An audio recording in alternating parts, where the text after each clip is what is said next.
عليكم السلام.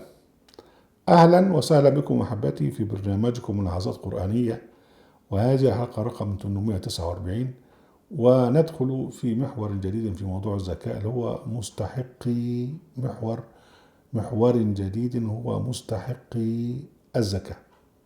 ونعطي هنا لمحة عنوان هذه الحلقة مستحق الزكاة في لمحة عامة. احنا عندنا زكاة رسمية تأخذها الدولة، وعندنا زكاة فردية تطوعية من الأشخاص، ولأولئك مستحقون ولأولئك مستحقون. في الزكاة الرسمية لها مستحقون، وفي الزكاة الفردية لها مستحقون.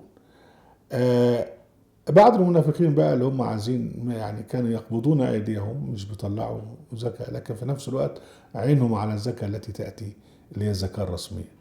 ربنا قال سبحانه وتعالى: ومنهم من يلمسك في الصدقات فإن أعطوا منها أرضوا وإن لم يعطوا منها إذا هم يسخطون ولو أنهم رضوا ما آتاهم الله ورسوله وقالوا حسبنا الله سيؤتينا الله من فضله ورسوله إن إلى الله راغبون. بعد كده دي الآية 58. بعد كده 59. بعد كده الآية 60 بقى حددت مستحقي الصدقة أو الزكاة الرسمية. قال سبحانه وتعالى: إنما أسلوب إنما هنا أسلوب قصر. إنما الصدقات للفقراء والمساكين والعاملين عليها والمؤلفة قلوبهم وفي الرقاب والغارمين وفي سبيل الله وابن السبيل فريضة من الله والله عليم حكيم. الفقير طبعا هتتعرض لكل مستحق بالتفصيل، لكن نعطي فكرة سريعة. الفقير هو المحتاج الذي لا يكفيه دخله في إشباع كل حاجاته. المسكين بقى اللي هو أفقر الفقراء، الذي يعاني من الجوع والذي يعاني في إطعام نفسه.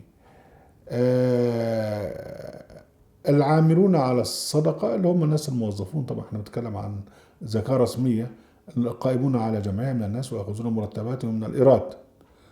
المؤلفة قلوبهم اللي هو من ترى الدولة الإسلامية اجتثابهم لصفها، وده دليل على أن دعوة الإسلامية لإكراه فيها ولكن بالترغيب والاستمالة. في الرقاب أي عتق العبيد إذا كان هناك رقيق. في سبيل الله يعني في الدعوة الله سبحانه وتعالى إلى يعني أنه لا إله إلا الله، وأنه لا حديث إلا حديث الله جل وعلا في القرآن الكريم. وفي الجهاد والإعداد للمجهود الحربي. ابن السبيل يعني المسافر الغريب الذي لا يجد مأوى، إذا جاء في بلد لا بد أن يجد الإكرام والضيافة. الغارمون الذين يتحملون على المدين المعسر دينه، يعني واحد ضمن واحد مدين وبعدين المدين مش قدر يدفع للدائن، فيجي صاحبنا يقول لك اللي هو بقى ضمن يقول لك معلش ادفع انت، فيدفع. طبعا هيكون محتاج الناس تساعده، فبيأخذ هذا من الصدقة الرسمية أو الزكاة الرسمية. الصدقة الفردية لها بقى مستحقون مختلفون، يعني في اختلاف هنا. يقول سبحانه وتعالى: يسألونك ماذا ينفقون قل ما أنفقتم من خير فللوالدين والأقربين واليتامى والمساكين وابن السبيل وما تفعلوا من خير فإن الله به عليم. الآية 215 من سورة البقرة. يعني الوالدين والأقارب والمساكين واليتامى وابن السبيل في المحيط الذي يتعامل معه المؤمن، يعني هو الناس اللي يعرفه، هو عارف أبوه وأمه، عارف قرايبه، عارف اليتامى اللي جنبه، عارف المساكين اللي حواليه في الحتة في المنطقة، عارف ابن السبيل اللي فات جنبه. هنا بقى صدقة فردية من شخص محيط بالمكان، يعني عارف المكان، عايش في نفس المنطقة ويقدر بقى ان هو ايه، ده محتاج ده مش محتاج، يقدر يطلع. دي حاجة اسمها صدقة فردية تطوعية. الفرق بين مستحقي الصدقة الرسمية ومستحقي الصدقة الفردية ان الصدقة الرسمية ربنا انما الصدقات للفقراء. الفقراء مش موجودين في يسألونك من ينفقون من خطهم خيرا فيؤتون الآخرين واليتامى والمساكين وابن السبيل، مش موجودين هنا. لكن المساكين موجودين هنا وموجودين هنا. انما الصدقات للفقراء والمساكين، وربنا قال وابن السبيل. وفي الصدقة الفردية قال قل من أنفقتم من خير فللوالدين والأقربين واليتامى والمساكين وابن السبيل. يعني المساكين وابن السبيل عامل مشترك في الصدقة الرسمية والصدقة الفردية. الصدقة الرسمية ربنا بيجعلها فريضة، الفريضة من الله، يعني هذا التوزيع يعني فرض ما لا تتعداه، والله عليم حكيم، ربنا عارف بالظبط انتوا بتعملوا ايه. الصدقة الفردية لأنها تطوع، ربنا يقول لك وما تفعلوا من خير فإن الله به عليم.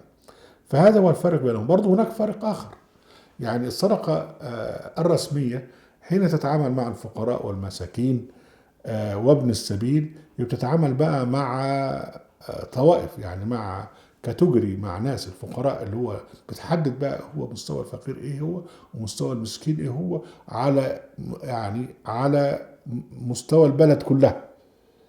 اما الصدقه الفرديه لا، هو بيحدد على حسب معرفته، ده الراجل ده فقير، اشخاص يعني اشخاص يعرفهم في الحته بتاعته او في المنطقه بتاعته.